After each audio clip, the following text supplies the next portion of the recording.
जय श्री राधे।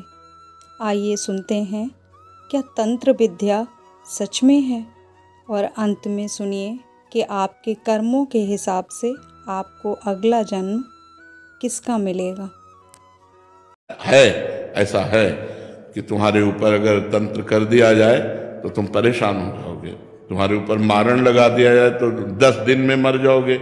अगर 1 दिन का लगा तो 1 दिन में मर जाओगे। 1 महीने का लगा तो 1 महीने में मर जाओगे। ऐसे हैं, मंत्रों का प्रभाव है, पर वो अच्छे से अनुष्ठान करेगा तब आपके ऊपर प्रभाव पड़ेगा। महाराज जी, जिनके ऊपर ऐसा हो गया है, उनके परिवार वालों को लगता है कि इसके ऊपर हो गया, तो अब वो क्या करें? भगवान का नाम कीर्तन घर में करवावें और भगवान की कथा और भगवान का नाम जप करें, सब ठीक हो जाएगा। तो अलग से संकल्प करना पड़ेगा या ऐसे ही हो जाएगा? ऐसे ही शुरू कर दे। ऐसे 1 घंटा नाम कीर्तन करवावे, नाम जप करे, भगवान की कथा, भगवान शालिग्राम विराजमान कर ले घर में। नाम कीर्तन जिसमें होता है, नाम संकीर्तनम यस्य सर्व पाप प्रणाशनम, 1 घंटा नाम कीर्तन करे, कोई भी अमंगल नहीं होता। महाराज जी, अभी एक कोई जने आए थे, वो कह रहे थे कि इन पे ऐसा हो गया, तो हमने यही उपदेश दिया कि नाम, कह रहे कि नाम इनसे होता नहीं है नाम जब, और एक नाम सुनते हैं तो फिर बहुत विकल हो जाते हैं ये, मतलब जिन पे ऐसा हुआ है महाराज। हाँ, वो सुनना भी नहीं चाहते जिसके ऊपर नहीं तो फिर यही तो दुर्गति है, यही तो दुर्गति है। तो मतलब उनको बिठा के ऐसा, हाँ, बिठा के जबरदस्ती सुनाना चाहिए, वो निश्चित खत्म हो। उनको कह रहा है कि इनको कष्ट होता है कि जब नाम, हाँ, कष्ट होगा क्योंकि वो मंत्र का प्रभाव है, इसलिए उसके ऊपर है।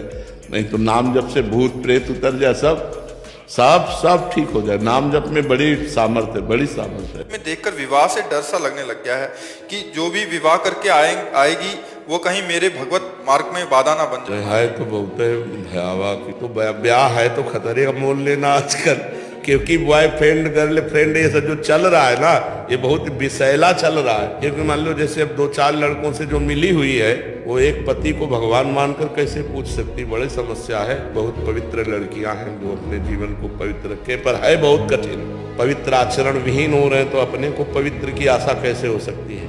घर वाले भी जबरदस्ती करते हैं कि करो, ये इकलौता मतलब वंश बढ़ाओ, मतलब चल। आप घर में तो संतान उत्पत्ति करके वंश उत्पन्न करना, साल भर कुछ अन्न कम पाओ, शंकर जी की उपासना करो, महाराज हमें पत्नी दे दो, भगवान शंकर की आराधना करो, हमें देवी जी की आराधना करो, कोई हो कि सुशील सज्जन मिल जाए। होती बहुत कम है बहुत कम। पर भगवान ने कहीं ना कहीं, अगर ब्याह है तुम्हारे भाग्य में तो लिखा ही होगा, कहीं ना कहीं तैयार हो रही होगी वो भी आपके पाणी ग्रहण के लिए।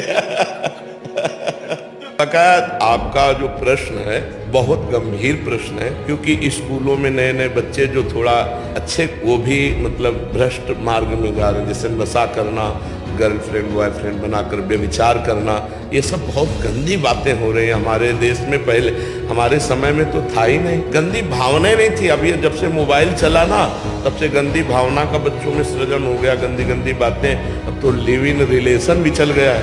वो तो और भी बुरा है महाराज जी। बिल्कुल वो नहीं, ये हमारी भारतीय पद्धति नहीं। हमारे देश में तो इस बात का प्रमाण है कि एक बार जिससे हाथ मिला लिया, आजीवन उससे निर्वाह किया, कभी दूसरी की तरफ हाथ उठा के नहीं देखा। ये भारत है, ये भारत है, ये विदेश नहीं है कि आज उसके साथ कल उसके साथ, ऐसा नहीं है। बहुत गंदी बातें विदेश से आई हैं। अब पति को विश्वास नहीं, पत्नी के ऊपर पत्नी को विश्वास नहीं, पति के ऊपर एक घर में रह रहे हैं, अविश्वास से कैसा जीवन। तो आज का समय बहुत विचित्र है, बहुत विचित्र है। भगवान बचावे, किसी को चरित्रवान पति मिल जाए या चरित्रवान पत्नी मिल जाए तो बड़ी कृपा समझो भगवान के।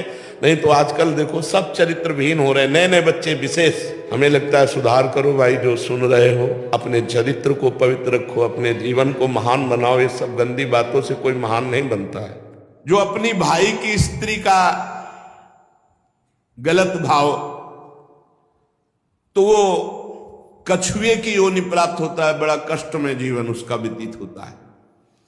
जो यहां अपने मालिक के साथ दगाबाजी कर देता है, वो बंदर की योनि को प्राप्त होता है। जो दूसरे की धरोहर हड़प लेता है तो नरक भोगने के बाद वो नाली में कीड़ा बन करके रेंगता है। जो दूसरों के दोष देखता रहता है वो नरक भोगने के बाद यहां अंधा पैदा होता है। जो अपने मित्र या अपने प्रियजनों के साथ विश्वासघात करता है वो मछली की योनि हजारों बार जन्म लेता है। जो मनुष्य यहां जौ तिल धान अन्न इसकी चोरी करता है या अनाज के खेतों में आग लगा देता है, वो नरक भोगने के बाद यहां नेवला और चूहे की योनि प्राप्त करता है। जो पराई स्त्री के साथ संभोग करता है उसको नरक भोगने के बाद यहां भेड़िया बनाया जाता है। जो पराये पुरुष के साथ संभोग करते हैं वो वहां नरक भोगने के बाद यहां कुतिया की योनि प्राप्त होती है। कुत्ता, सियार, बगुला, गिद्ध, सांप इन योनियों में क्रम से जाता है जो पराई स्त्री और पराये पुरुष के साथ संभोग करता है।